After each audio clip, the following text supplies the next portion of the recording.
Arus mudik di Pelabuhan Bula, Seram bagian timur hingga 6 hari menjelang Hari Raya Idul Fitri 1446 Hijriah terpantau normal. Bahkan ada kapal tertentu yang tergolong sepi penumpang.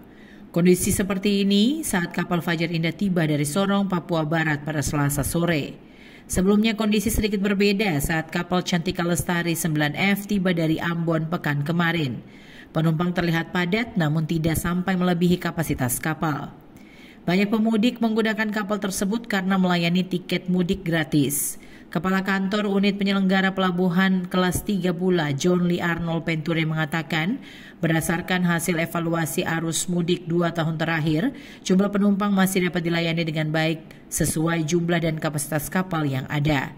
Karena itu pihaknya memprediksi mudik tahun ini juga masih normal, apalagi ada libur panjang menjelang Hari Raya Idul Fitri 1446 Hijriah. Dengannya jumlah pemudik dapat terurai.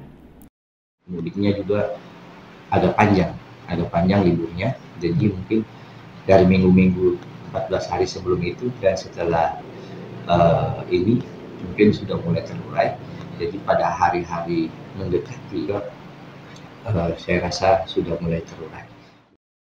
Belum lagi ada 9 armada kapal yang melayari rute di Bula. Setiap pekan selalu ada kapal. Bahkan kadang ada lebih dari 1 kapal yang tiba di Pelabuhan Bula pada hari yang sama dengan rute sejumlah wilayah di Seram bagian timur. Dari Bula, Seram bagian timur, kontributor TVRI Mansur Boinau melaporkan.